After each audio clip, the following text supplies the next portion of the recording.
ಇತ್ತೀಚಿನ ದಿನಗಳಲ್ಲಿ LPG price hike ಆಗಿರುವುದರಿಂದ ಅಥವಾ ಹೈಕ್ ಆಗಬಹುದು ಅಂತ ಡಿಸ್ಕಷನ್ಸ್ ಇರೋದ್ರಿಂದ ಸುಮಾರು ಸೈಬರ್ ಕ್ರಿಮಿನಲ್ಸ್ ಇದನ್ನು ಬಳಸಿಕೊಂಡು ಸೈಬರ್ ಕ್ರೈಮ್ ಮಾಡುವಂಥದ್ದು ನಮಗೆ ಕಂಡು ಬಂದಿದೆ. ನಿನ್ನೆ ಅಷ್ಟೇ ಉಡುಪಿ ಜಿಲ್ಲೆಯಲ್ಲಿ ಸಂತೆಕಟ್ಟೆ ಮೂಲದವರೊಬ್ಬರು ಸೀನಿಯರ್ ಸಿಟಿಸನ್, ಅವರಿಗೆ ಮಹಾನಗರ ಗ್ಯಾಸ್ ಕಂಪನಿ ಅಂತ ಹೇಳಿ ಮುಂಬೈಯಿಂದ ಕಾಲ್ ಬಂದು ನಿಮ್ಮದು KYC ಅಪ್ಡೇಟ್ ಮಾಡಬೇಕು ಅಂತೇಳಿ ಅವರ ವಾಟ್ಸಾಪಿಗೆ ಒಂದು APK ಫೈಲ್ ಕಳಿಸ್ತಾರೆ.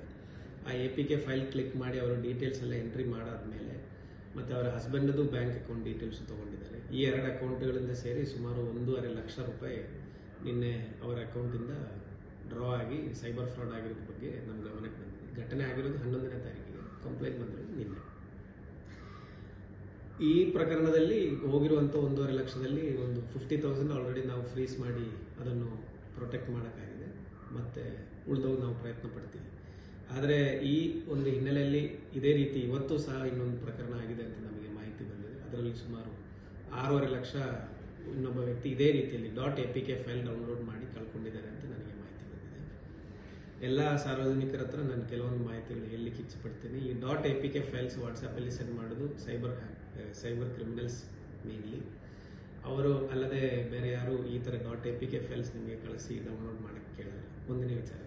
ಎರಡನೇ ವಿಚಾರ, ನಿಮಗೆ ಬೇಗ ಈಗ ಒಂದು ಪರ್ಟಿಕ್ಯುಲರ್ ಆ್ಯಪಲ್ಲಿ ಬುಕ್ ಮಾಡಿದರೆ ನಿಮಗೆ ಬೇಗ ಗ್ಯಾಸ್ ಸಿಲಿಂಡರ್ ಡೆಲಿವರಿ ಆಗ್ತದೆ, ಅಥವಾ ಈಗ ನಮ್ಮ ಹತ್ರ ಹಳೆ ಸ್ಟಾಕ್ ಇದೆ, ಅದಕ್ಕೆ ಹಳೆ ರೇಟ್ ಇದೆ, ಹೊಸ ಸ್ಟಾಕ್ ಬರೋದು ಹೊಸ ರೇಟ್ ಆಗ್ತದೆ, ಹಾಗಾಗಿ ಹಳೆ ಸ್ಟಾಕ್ ಈಗಲೇ ತೊಗೋಬೋದು, ಅದಕ್ಕೆ ನಿಮಗೆ ಪ್ರಯಾರಿಟಿ ಕಸ್ಟಮರ್ ಇರೋದ್ರಿಂದ ನಿಮಗೆ ಅವಕಾಶ ಕೊಡ್ತೀನಿ ಅಂತ ಹೇಳಿ UPI ಲಿಂಕ್ ಕಳಿಸೋದು, ಕೆಲವೊಂದು ವೆಬ್ಸೈಟ್ಗಳು ಕಳಿಸೋದು, ಫಾಸ್ಟ್ LPG ಬುಕ್ಕಿಂಗ್ ಅಂತ ಹೇಳಿ, ಇದೆಲ್ಲ ಫ್ರಾಡ್ಗಳಿವೆ. ಇದಕ್ಕೆ ನೀವು ವಿಕ್ಟಿಮ್ಸ್ ಆಗಕ್ಕೆ ಹೋಗಬೇಡಿ. ಏನೋ ಪದ್ಧತಿ, ಯಾವ ರೀತಿಯಲ್ಲಿ ನೀವು ಮುಂಚೆ ಗ್ಯಾಸ್ ಬುಕ್ಕಿಂಗ್ ಮಾಡ್ತಿತ್ತು, ಯಾವ ರೀತಿಯಲ್ಲಿ ಗ್ಯಾಸ್ ಸಿಲಿಂಡರ್ಸ್ ಬರ್ತಾಯಿತ್ತು, ಎಸ್ಪೆಷಲಿ ಗ್ರಾಹಕರು ಡೊಮೆಸ್ಟಿಕ್ LPG ಕನ್ಸಂಪ್ಷನ್ ಮಾಡುವಂಥವ್ರು, ಅದರಲ್ಲಿ ಯಾವುದೇ ರೀತಿಯಲ್ಲಿರೋ ಶಾರ್ಟೇಜ್ ಇಲ್ಲ ಅಂತ ನಿನ್ನೆ ಅಷ್ಟೇ DC ಮೇಡಮ್ ಸಹ ಇದೇ ವಿಚಾರದಲ್ಲಿ ಸ್ಪಷ್ಟನೆ ಕೊಟ್ಟಿದ್ದಾರೆ.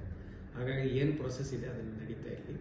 ಬಟ್ ಈ ಥರ ಫಾಸ್ಟ್ ಬುಕ್ಕಿಂಗ್ ಅಥವಾ ಕಡಿಮೆ ರೇಟು ಅಥವಾ KYC ಅಪ್ಡೇಷನ್ ಅಂತೇಳಿ ನಿಮಗೆ ಯಾರಾವುದು ಸಂಪರ್ಕಿಸಿದರೆ ದಯವಿಟ್ಟು ಅದನ್ನು ನಂಬಬೇಡಿ. ಆ ಥರದಲ್ಲಿ ಏನಾದರೂ ಡೌಟ್ ಇದ್ದರೆ ಇಮಿಡಿಯೇಟ್ಲಿ ಹತ್ತಿರದಲ್ಲಿರುವ ಪೊಲೀಸ್ ಠಾಣೆಯಲ್ಲಿ ಹೋಗಿ ನೀವು ಪ್ರಶ್ನಿಸಬಹುದು.